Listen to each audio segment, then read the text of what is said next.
Greetings, me am Monster. Me would like to thank everyone for coming to see me friend the Mount Vernon Kids comic review. I like comics just as much as me friend Chris does, and I would like to thank everybody for coming to watch this show. Thank you very much. Now, me monster will turn the show over to me friend Chris. Have a nice day. Ha ha ha ha ha ha.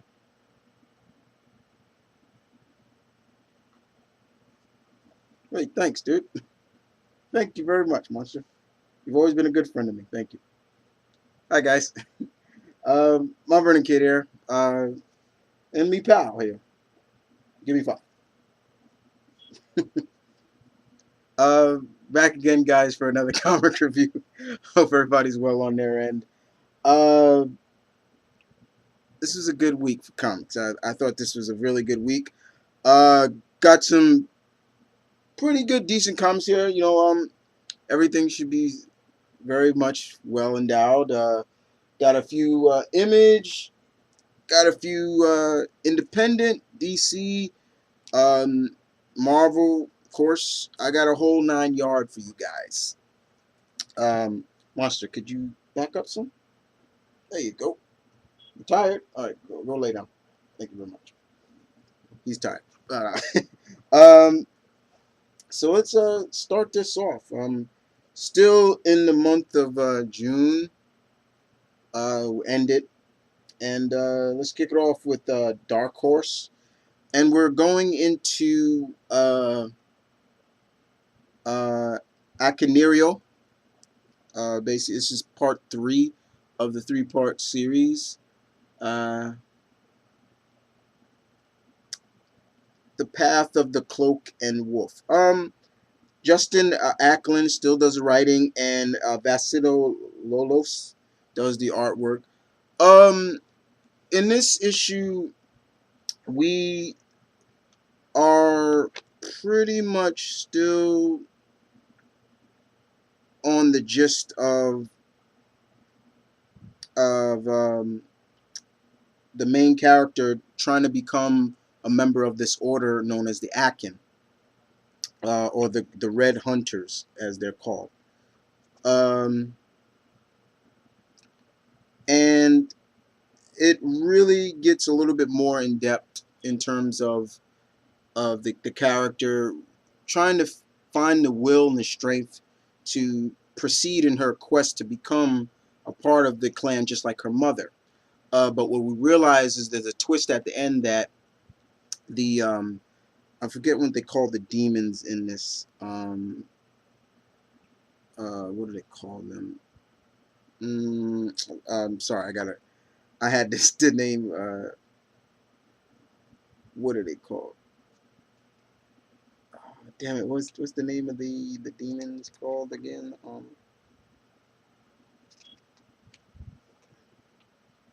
Damn it! I forgot the name of the demons. What they're called in here. Uh, but it's a twist at the end of the issue that makes it pretty decent.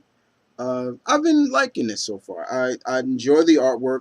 Once again, I enjoy the Japanese, or you know uh, Far East feel to it. Like I said, just think of Little Red Riding Hood in a sense meets Eastern mythology, Far Eastern mythology. Okay. All right, guys. So we move off to Mask number 8. This is the final part of the great miniseries that I enjoyed. Many of my favorite pulp characters was in this. You see Green Arrow, you see the Shadow, the Spider. I gotta thank Chris Robinson. You did a fantastic job, sir. And Dennis Calero does the artwork, and of course the art direction is still done by Alex Ross.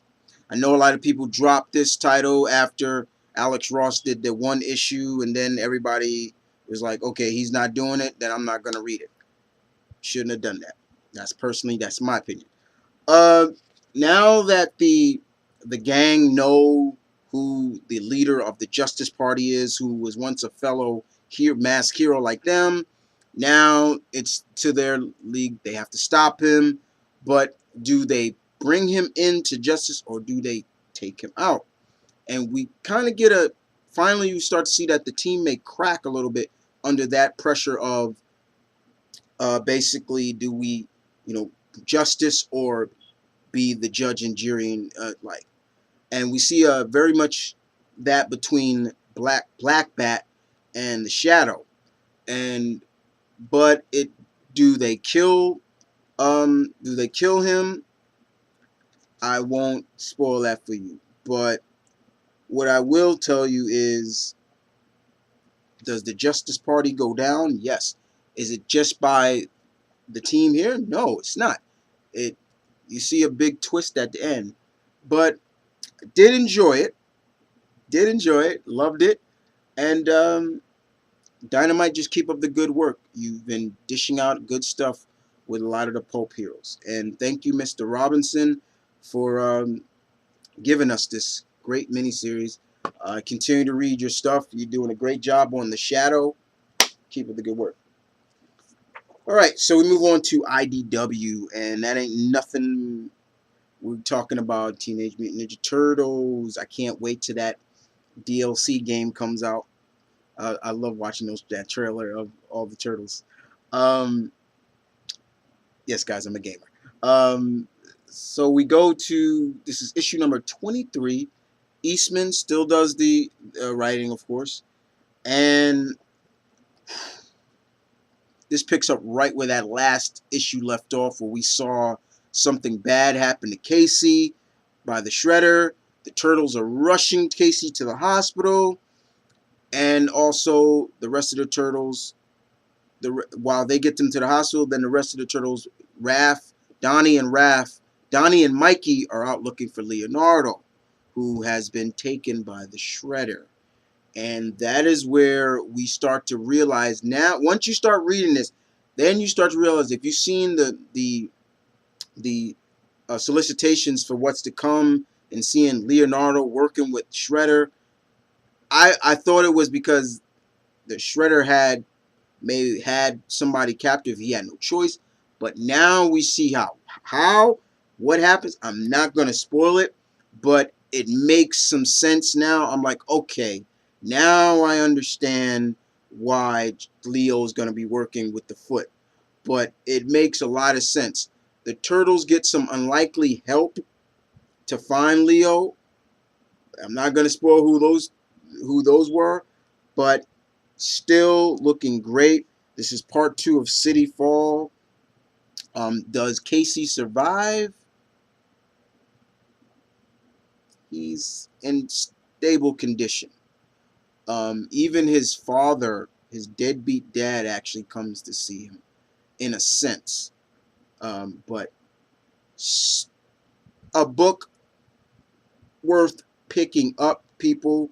A book that should be on your pull list. If you are a Turtles fan, pick this book up. I swear on my mother's grave, you will love this. Yeah, and I don't say that often, but yes, you would. You will love this series. Good job, Mr. Eastman. Very good job. So we move on to Image, and the first is from Joe Casey and David Messina, and The Bounce. That is a beautiful Sarah Pacelli cover. Yeah.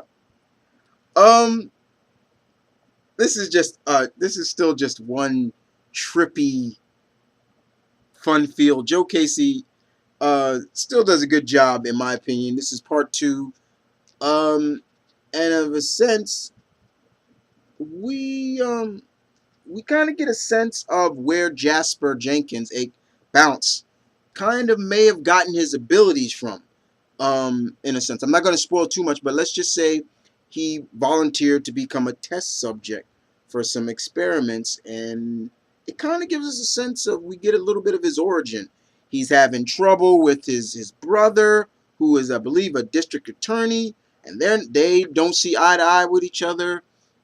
There are a lot of things in this that just are really, really kind of flowing, as well as making you kind of understand Jasper Jenkins, his motive of doing the things he does. And is he a pothead or something like that? We kind of see his past. He's kind of is like a weed head, a bass head sometimes, but um, still fun, but very trippy. And you don't need to be high to like it. Don't let that cover fool you. All right. And we move on to this. I wrote this on my Twitter account after I finished reading it. And this was another title I was really looking forward to because I'm a big fan of this writer. And that's Lazarus, #1. That is a eerie cover, don't you think? But it's badass. Okay, so we have Greg Rucka, good writer. Loved his writing from Batman to The Punisher. And now he's with Image. And the artist is Michael Lark. And Lazarus, this is a very interesting story. Without spoiling too much, basically in this world, the world is kind of, let me just explain it kind of explains it right here in the beginning. It basically says, now the world lies divided not amongst political or geographic, excuse me, boundaries, but amongst financial ones. Okay, wealth is power, and that power rests with only a handful of families. The few who provide a service for their ruling family are cared for. Others are waste. All others are waste.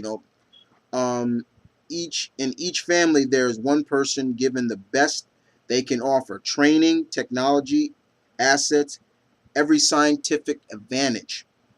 This person is named their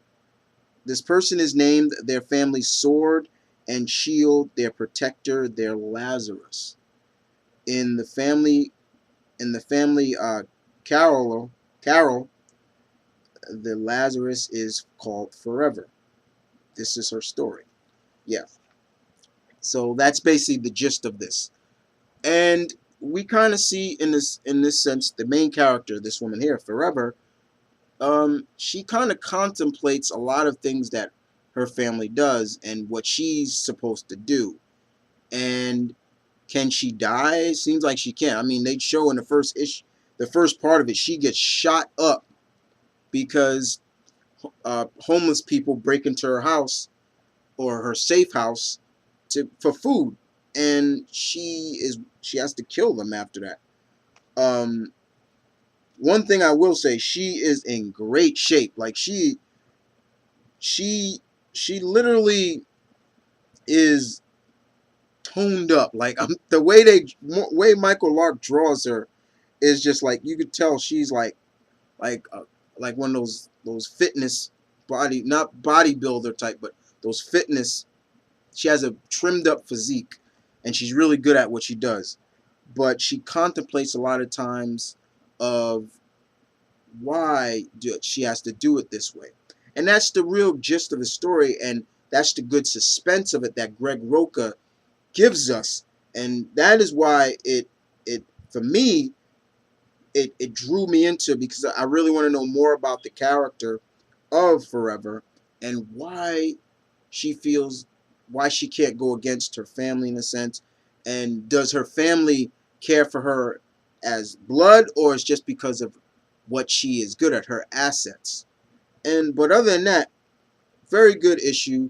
First issue, very good. Didn't want to spoil too much for you, but that's the whole synopsis of the world that it provides in this story. I thought it was really good.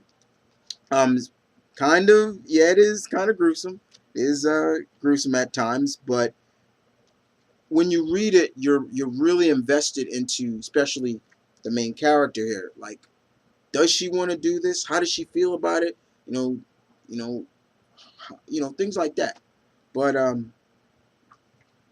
very good, Lazarus. Um, I recommend this, guys, very much. So we move on to Valiant, and we're going Exo Man of War, uh, Robert Venditti, and Clark. Carrie Nod does the artwork, and this is, I believe, this is the conclusion to the Planet Death story arc. As you all know, Alric uh, took the fight to the Vine, took the fight to their home world, and when he got there, he realized that people, the Vine, the alien race, still are using humans as slaves, and he wants to put an end to it. What he didn't know also that there were some members of that Vine race that worship him because of the armor is sacred to them, and they'll do anything to protect him and everything like that. And there was the twist right there. That was something you're like, okay, maybe not all of the Vine aliens are bad. And in this issue, we see Elric does something to the planet. Not a bad thing, but in a good way. Not going to spoil that. Does he succeed in his task? Not going to spoil that either. But very good. Now we move on to the next story arc. And all is good. Mr. Venditti, keep up the good work. Very good. And we'll move on to Vertigo. And this is part 2 of 10 of the Scott Snyder and Murphy story, The Wake. This is number 2. When a friend of mine, Comic Uno, she talked about this book as well. I wrote up on her review when she first did this, when she reviewed the first issue.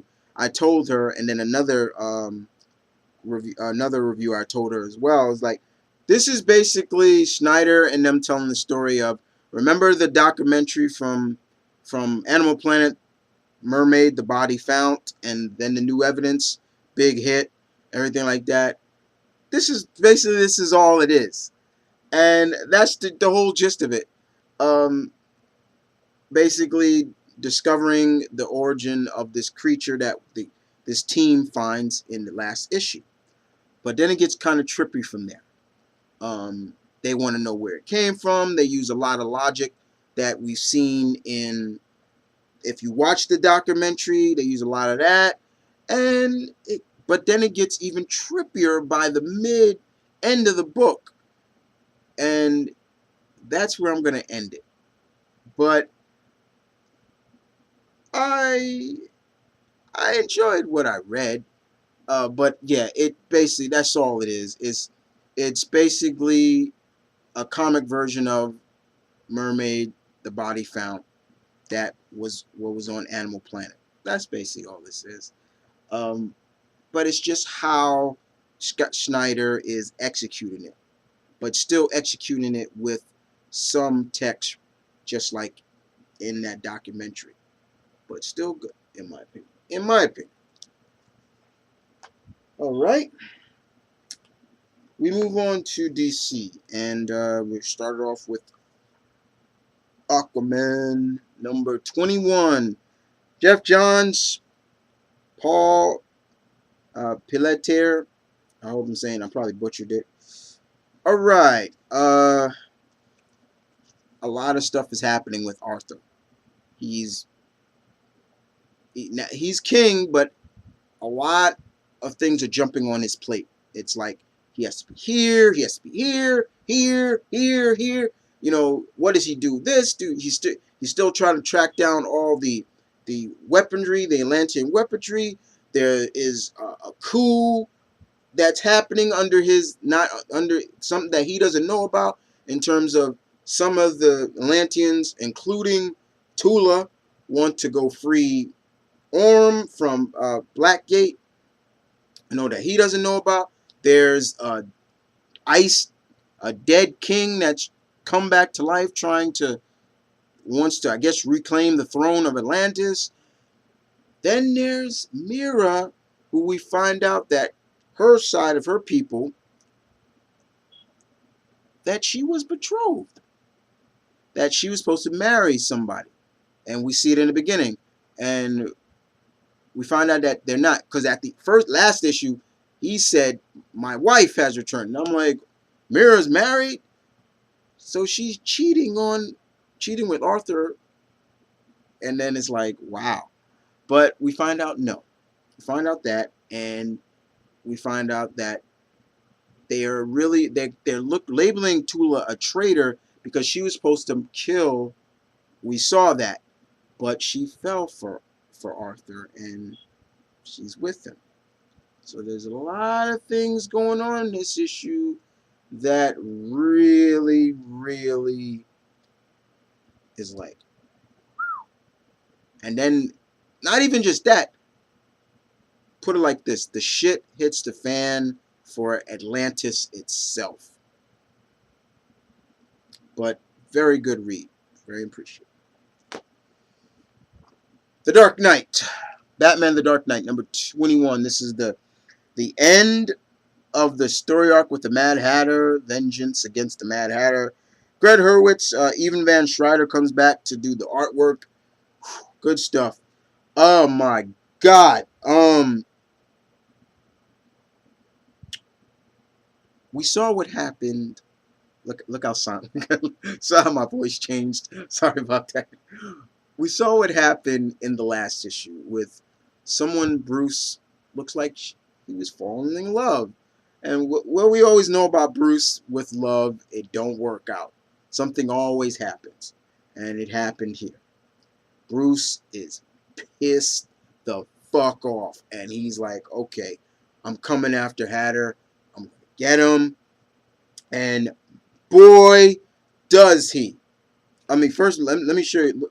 Look at him. Look at him right here. He is pissed. And it was so bad that Commissioner Gordon even says, he says, I've never seen him like that. And another cop said, he was like a stealth bomber. That bat's gone insane. And Commissioner Gordon says, he's not a bat anymore. He's a freaking pterodactyl. And of course, you got Alfred trying to contact Bruce. Bruce not hearing it. He gets to Mad Hatter. And we all know Hatter tries to play, the trippy games with him, of course. But we all know Hatter ain't no match for Bruce when it comes to hand-to-hand combat. And you literally see Hatter just playing mind games with Bruce. Ain't working. He ain't in the mood. And, you got Hatter. Yeah, come Batman. I'm ready for... Look, I swear to God, this is only a face a mother would love. Look at Hatter's face. He's got one eye going that way, another eye going this way. He is looking serious. And Bruce beats the shit out of him. And it's to the point where he was going to let Hatter drown. And it's only Alfred that's telling him, pull him out, sir. Pull him out. You don't do this. You can't do this. You can't do this, sir. He even says, because then it will be true. Then you're no different than them. And pretty much that kind of snaps Bruce back to his senses. It's like, okay, you know what? That's right. I'm not a killer. I'm not that type of man. I don't kill. And then he comes back to his senses. But yeah, it was trippy. But in a sense, you felt Bruce's pain. You can understand his anger towards the Hatter for what he did to this woman that Bruce loved. He actually loved her, and she knew he was Batman and everything, but he didn't care. And of course, very trippy stuff, but yeah, this was good. I enjoyed it very much. Greg Hurwitz did a good job on it. And Hatter was just freaking. He kept drinking this special tea, and I guess that's what made his eye, one eye this way. The first time they showed that, when he was looking at this girl, even if I was that little girl, I would have freaked out. All right, Flash, number 21.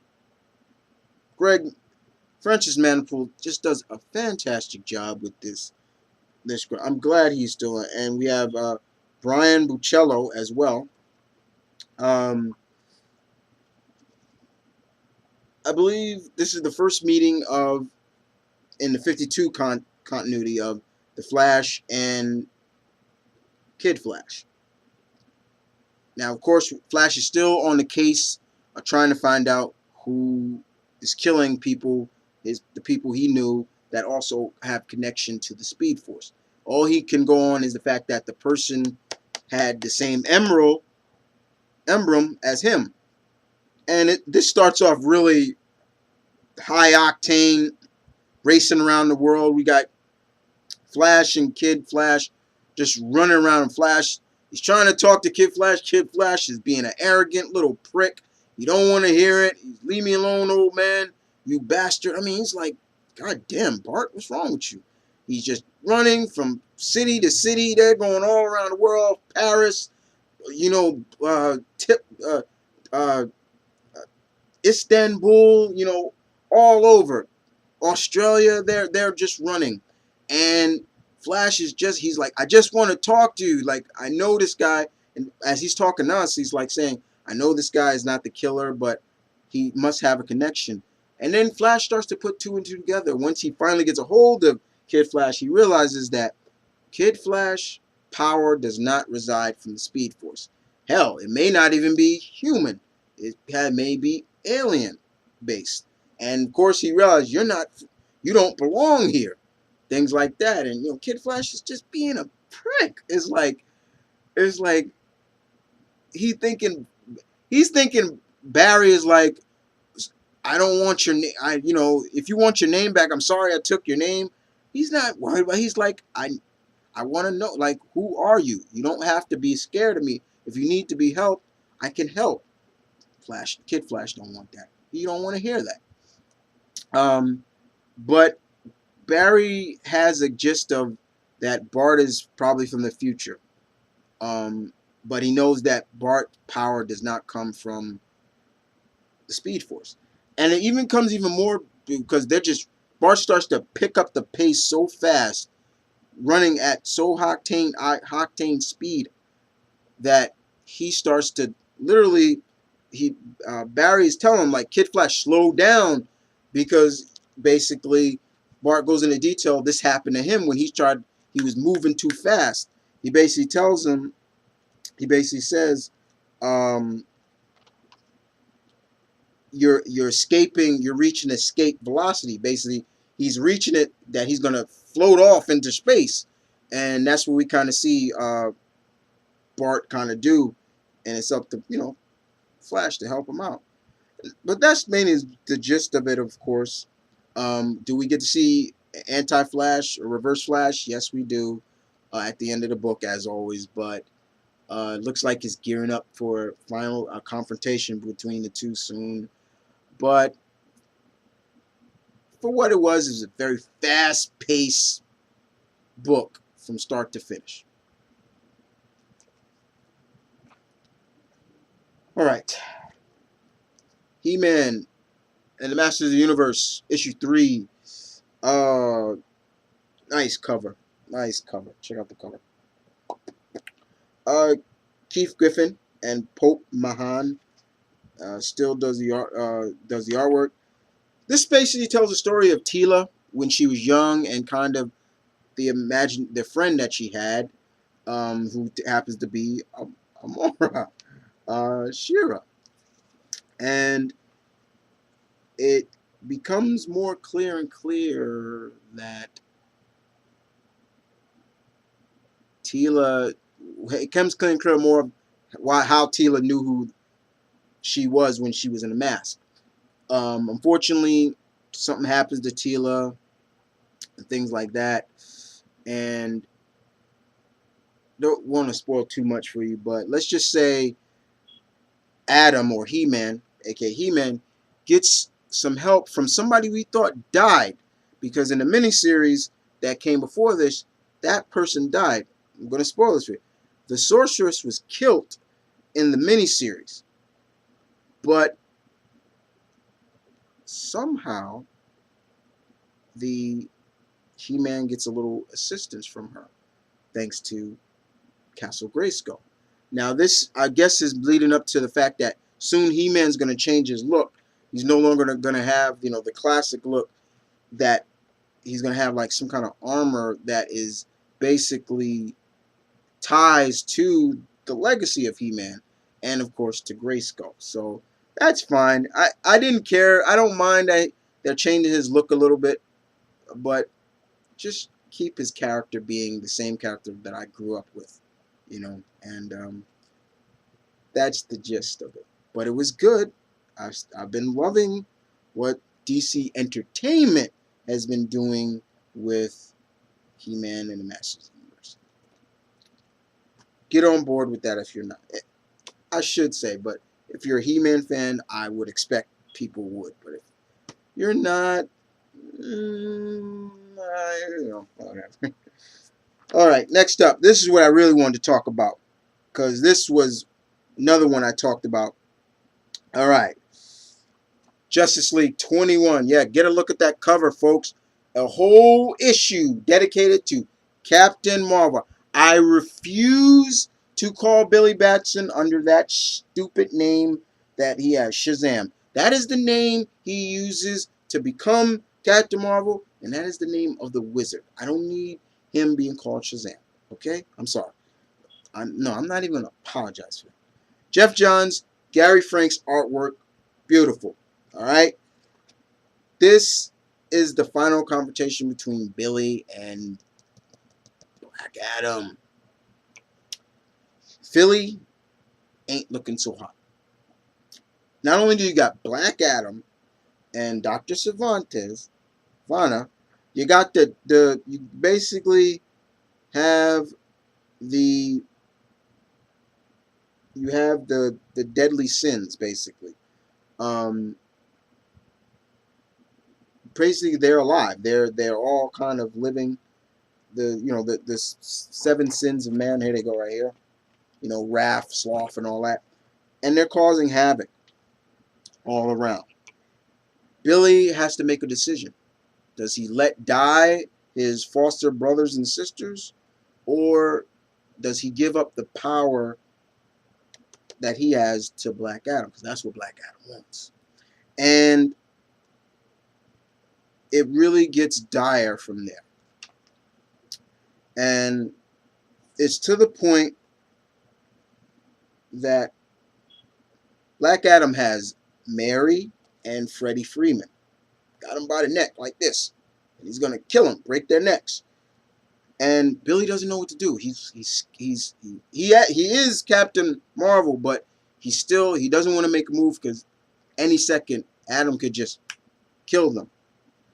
And he gets some help from Francesca again. And Billy does the unthinkable. And when he did it, and I saw it, I was just like geeked out. And let me show you. Basically, he turned his foster brothers and sisters, if you want to call them, into this. Look at that. The Marvel Family 52 version. There's Mary. And those are his up. There's Freddie Freeman on the side. And they're his other foster brothers and sisters. So he gave them power. And they help out. I love the line where they're like, oh, we can fly. Oh, God. Freddie, you can walk. And everything like that. And Mary, you look hot. Shut up. And things like, okay. So, Billy, what do we do now? Get him. Get him! And they jumped Black Adam, and it was really cool. And it just really gets better there. It's really action packed. The team is helping out around Philadelphia as well, and they're helping people get evacuated. And Billy still knows that he has to deal with Black Adam. Pretty much. They even head back to the zoo. They're fighting at the zoo, Black Adam and Billy, and it becomes once again Billy helps out, gets a little assistance from another friend, his Tawny. And look what he does to Tawny. He turned Tawny and things like that. Very good stuff, but the real gist is how Billy is able to defeat Black Adam, which I'm not going to really spoil, but I felt it was ingenious how he did it.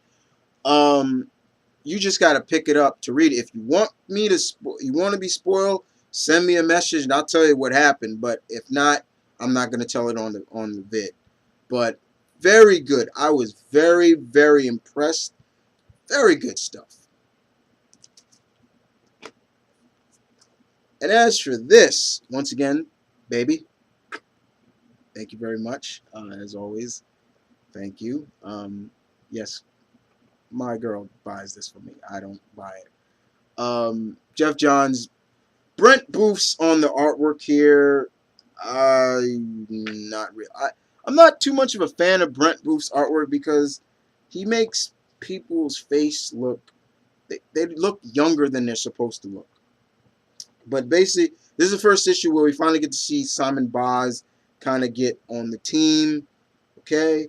But it's the real gist is basically the big swell was Catwoman got shot at the end of the issue by one of the head leader of the secret society. What we find out in here is that was not Catwoman. Believe it or not, it was Jean in disguise. So yeah, I think we all should have known it wasn't, but you know, it caught us by surprise. But they're still dealing with the secret society, of course. Many of the members are still dealing with Professor Ivo's creations, things like that. The team seems to be working a little bit together, but you still see they're still working as independents in a sense. But the biggest twist is finding out who the head of the secret society really was. I don't want to spoil it, but other than that, it was pretty good. And the backup, the Martian Manhunter backup story was good too, but very good. I enjoyed it for what it was. Justice League of America, issue 5. Red Lanterns, number 21. This is the first of the new creative team, Charles Soule and Alexandro Venditti. Basically, Guy Gardner, traitor to 2 Corps.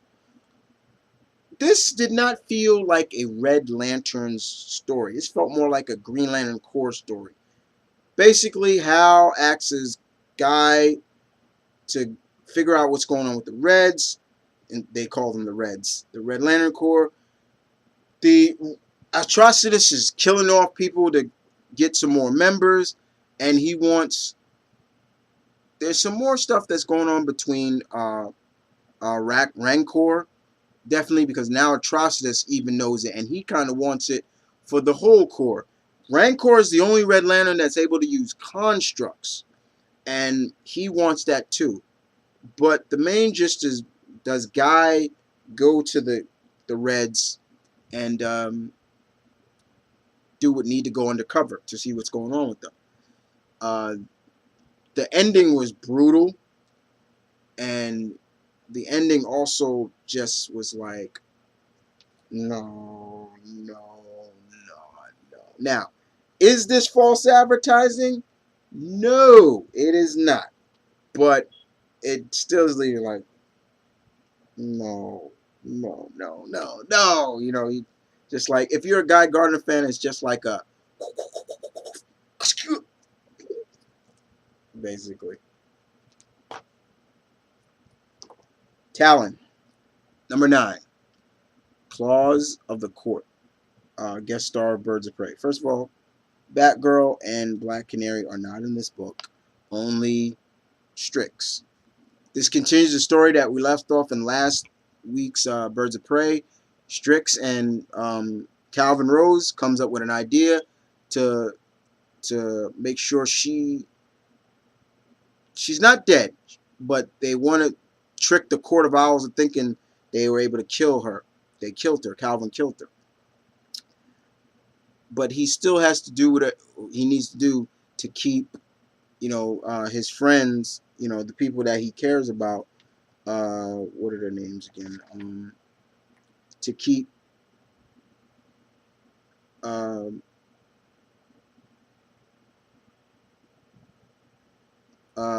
Sarah, his friend Sarah Washington and all of them alive, and her daughter. But also, it looks like there's a war coming between the Court of Owls and the Legion of soldiers that Sebastian Clark, who we thought was an ally to Talon, and Bane. So Calvin is sent into Santa Prisca to take out Bane and kill Sebastian Clark. Does he? Does he get there? Yeah, he does get to Santa Prisca. Does he encounter Bane? No. But it's still, stories come along very well, and James Tillman IV still does a good job on this. And we got Miguel Sepulveda on the artwork. Okay. This was a surprise too, because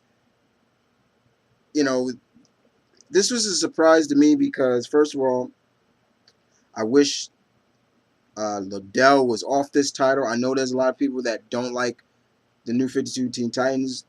There are reasons why I read Teen Titans. I do like Teen Titans. I love Teen Titans.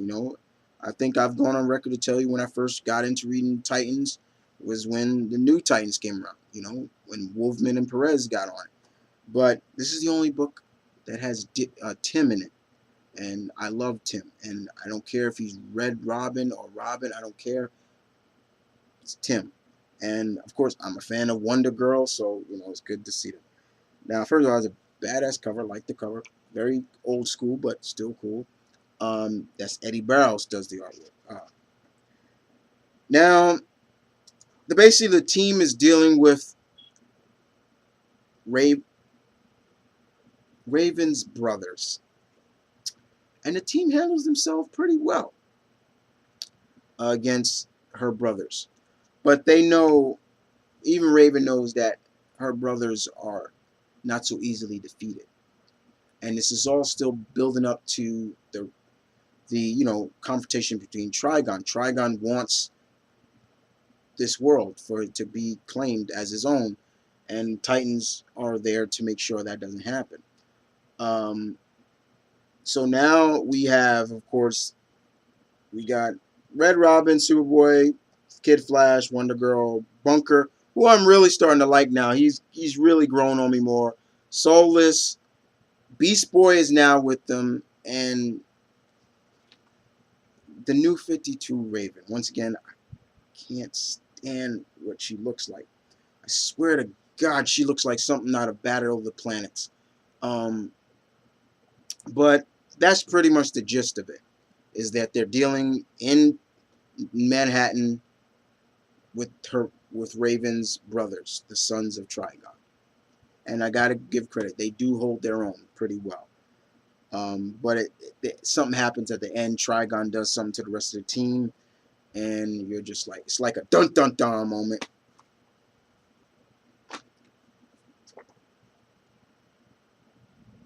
All new X-Men. Good stuff. This is number 13. Bendis. Let's do it a month. The team. Oh, God. Without spoiling too much. The team. We kind of get a gist now of what Mystique. What is her plans? Why she was robbing all those banks and got all the stack of money. She wants to buy Mandrapore. Now, all she knows is that Hydra controls it. So she contacts Madam Hydra to kind of, I'll buy Mandrapore from you. Things like that. Wolverine is tracking down Mystique and all of them. Very good stuff. There's a good, some of the team, they finally get to see Havoc's speech that he gives that happened in Uncanny Avengers, and then Kitty gives this great dialogue speech telling them about how she was, she's Jewish. She doesn't look Jewish. She doesn't sound, does a lot of the stereotypical Jewish themes and everything like that. I'm not dissing anybody who is Jewish, but this is just her words. And how she had a crush. This guy broke her heart by doing a lot of derogatory Jewish names. And she just clarified everything about the M word and things like that, basically what Alex used. And she just said to young Psycho, look, with all due respect to your brother, he don't speak for all of us. And it was good. The dialogue in this was great. The action was a plus. And that ending. Mr. Bendis, tell me you are not going there. But, oh, Jeannie, my Jeannie, again. It's like,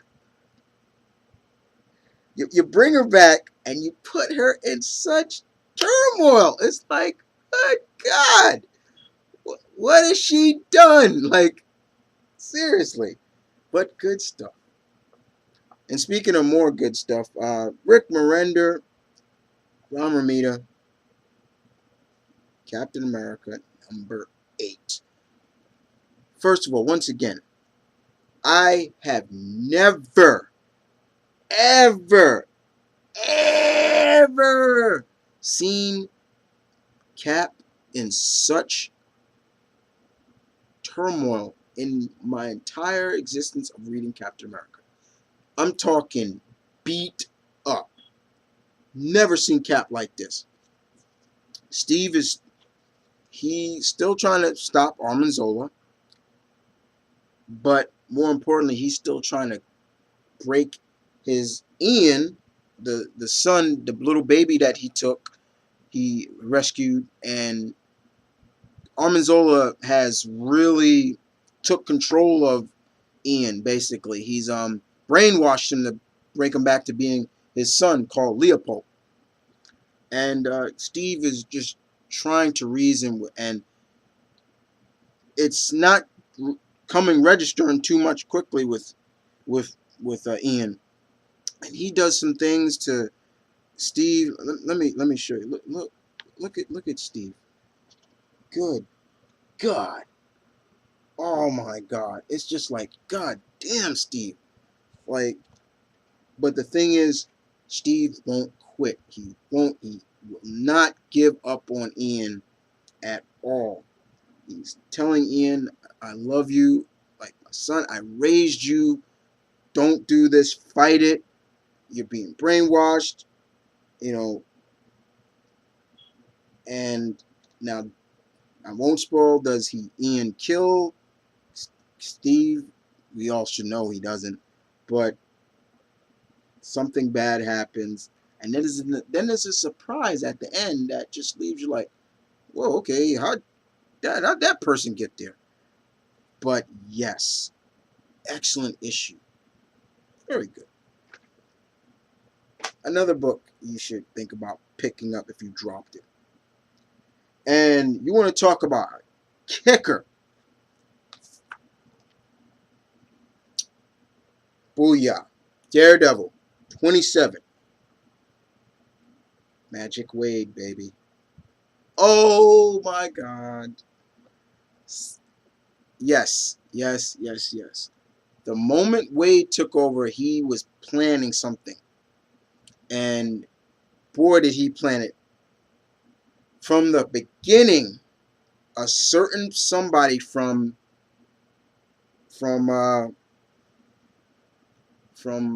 Double D's Rogues Gallery was very much alive and making Matt's life a living hell. That person being Bullseye. Huh? Wait a minute, Chris. Bullseye? Was he killed? we saw the demon-possessed Daredevil stab him, kill him. Fortunately, yes, that's true. But it is all explained in here. All explained in here how he was brought back. But he is not the same as he was before. For example, one thing I will spoil. He's deaf now. He can't hear. And just great storytelling in this. That just left you hanging to every panel. You were just like, okay, what is going to happen next? Where's this going? Is Matt going to stop this? Are they going to get to Foggy? Blah, just all pinpoint from point A to point B to point C. Everything worked, and it worked out so well. Once again, if I was having picks of the week, this would be it. Mr. Wade, keep up the work you are doing on this title. Unbelievable. Unbelievable. And move on to Guardians of the Galaxy. Look who's on the cover. The most dangerous woman in the galaxy, Gamora. Yeah, look. Oh, God, look at her. Sarah Pichelli now takes over full art duty. I love her artwork. Just brilliant stuff. Bendis, this is basically, in a sense, what happened after issue 4. All right, first of all, one thing, the team is celebrating, in a sense. They're in a bar somewhere out in space, and they're talking about, what's going on and everything like that. Drax is getting drunk, and he's speaking a lot more than he does. Groot's having fun, but, of course, Groot, all he says now is, I am Groot. And Tony starts to talk about, his Action Rocket. I need to contact Earth and everything like that. Rocket's being the same Rocket. Star-Lord is, being himself. And there's, Tony is talking about how I'm rich and everything like that. And Gamora is looking at him like, so does all that bravado work? And, and Tony's like, you want to find, literally, you want to find out? And, yeah, bam, right away, that chauvinistic playboy act comes in. And, yeah, looks like Gamora and Tony got it on. So, yeah, not only can Captain Kirk get it on with green women, Tony Stark can. And I love the line. Tony's face is just like, and Gamora's just like, so I'm going back to the bar. Yeah, okay. Oh my God. It's like, oh. And but it's still based all about Gamora, basically. There's a bounty on her head, of course, and somebody comes to collect. But we don't know who set the bounty. She doesn't know. She's fighting for her life here. But still good stuff, right? Good writing. And Tony does get to talk to Pepper. And, she's asking him, are you okay? Where are you? What's going on? What happened in London? Was that you in London? And, basically, how long are you going to be out in space and everything like that. It's just good writing from, Bendis. Good artwork from Miss Pichelli. I love the line afterwards. That was really funny.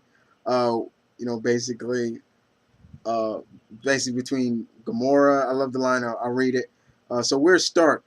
Is there anything left of him after climbing Mount Gamora? I love that. Basically, they're saying is you knock boots with Gamora. You ain't. It's like she's.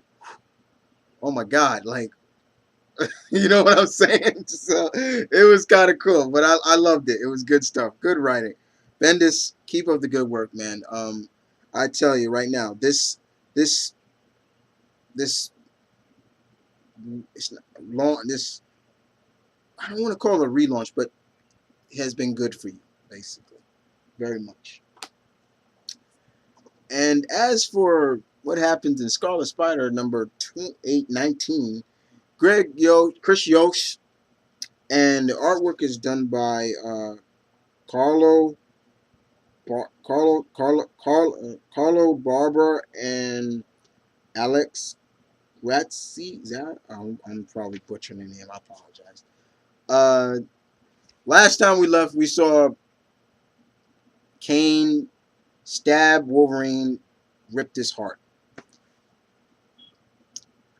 Ended on a flat note because we all know you could shoot Wolverine in the heart and that ain't gonna kill him. He gets up and he's pissed at Kane. He's like, "You motherfucker, I'm gonna kill you." He mud stomps Kane. He punches Kane. Mud stomps like, bam, just bam. It's like, God damn, Kane. Like,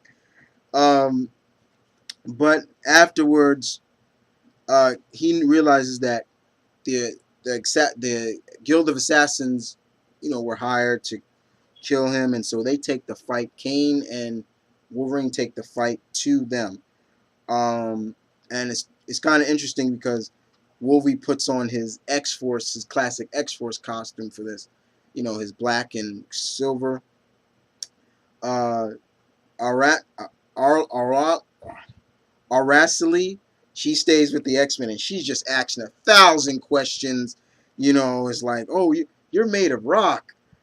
Oh, are you a doctor too, like Miss Reyes, and things like that? And it's like, and are you all mutants? Am I a mutant? And things like that. And we do find out a little bit about her because thanks to Beast and everything like that.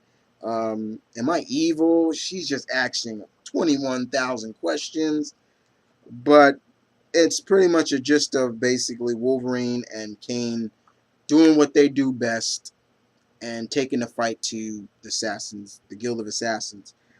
One of my favorite moments is where they're in the Blackbird and Wolverine says, "What are you, Spider-Man's evil clone?" Kane says, "Yeah." And he says, "I got a clone too. Here's the, basically, I got a clone too." That was kind of funny. But yeah, it's still good. But Kane is impressed by Wolverine. He's very much impressed, especially for somebody who has got like over 1,000 pounds of metal in him. He even said it, like he moves like a ninja. He's still so fast, and I've always said that too. Somebody who's got over 300 pounds of metal in him, Wolverine is so quick, and Kane is impressed. As for Wolverine and the X-Men, this is 33. Aaron's and Nick Bradshaw is back on artwork. This is the Hellfire Saga 2 of 5. And the team is still trying to figure out where the Hellfire comes. Wolverine is getting upset. He's freaking out. He's getting pissed. So what does he do? This kind of is not false advertising. He basically takes the boffs, as they're called. He leashes them up while they're teleporting all over the world. And kind of, does it work? I'm not going to spoil too much for you. But,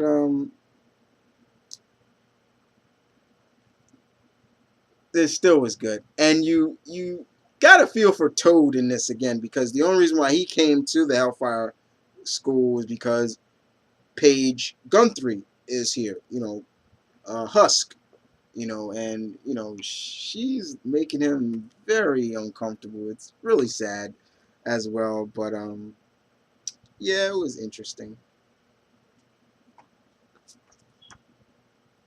And as for X-Men 2, number 2, Brian Woods and Oliver Capelli. The school goes into lockdown because of, John's Sublime's sister has taken control of Camarita, Shaparovic, aka the Omega Sentinel, and she has put the she's put the school under lockdown and things like that. And you just very good stuff. You got Rogue fighting her, and of course Kitty gets involved, and the team is still trying to figure out, can we trust John Sublime? If everything he's saying is true, and what's the real motive of his sister? And once again, the baby, the little baby, what's the point of it? But we finally know that the baby has a name. Jubilee named him Shogo. And it's good stuff. But it kind of ends bad because, excuse me, I'm sorry about that. Yeah, I'm doing this kind of late, so recording this late. But it seems that it ends on a kind of a bad note, kind of in a sense, because it looks like there's something bad about to happen.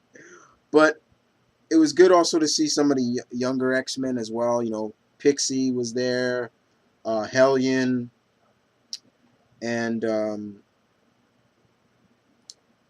forgetting some other people was there. But yeah, it's still looking good.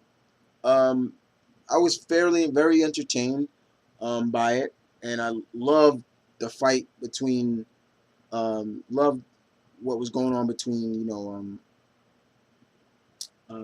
Kitty, and while she was fighting Camarita, or basically, Omega Sentinel, who's being controlled. I love that line where she literally said to her, "If you're in there, Camarita, if you give me a sign that you're in there, or I'm gonna phase through your entire body, kill you." And you're like, good stuff. And last but not least, Young Avengers number 6. All right, the base of this is what's going on with Speed and Prodigy.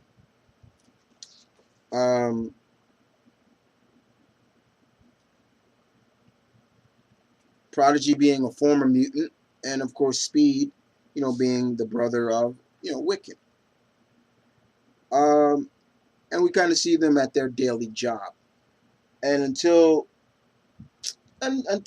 basically, Speed sees somebody robbing, I believe, a bank or so in the Patriot costume that used to belong to Eli Bradley. And he's like, no, this is not going to happen. This book ends on a very, like, what? Like, and almost to the point, like, Gillian, I know you ain't doing that. But still, it was good. It was good for what it was, but still, I feel that it could have been better. That's the way I look at it. Okay, so that's it, guys, for this week. We'll see you guys next week, God willing, as always. Tell me what you think. Tell me what books you picked up, guys, and what you thought about the books you picked up. Shout out, of course, to everybody. I usually do the shout outs at the beginning, but my monster wanted to talk to you guys, so I just let him talk. But other than that, you guys take care. I'll see you guys next time.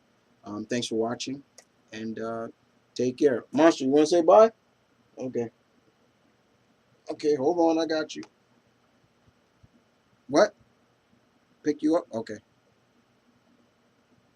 Say bye. Bye. Have a good day. Monster, tired. Me go sleep now. Chris, go sleep now. Y'all take care.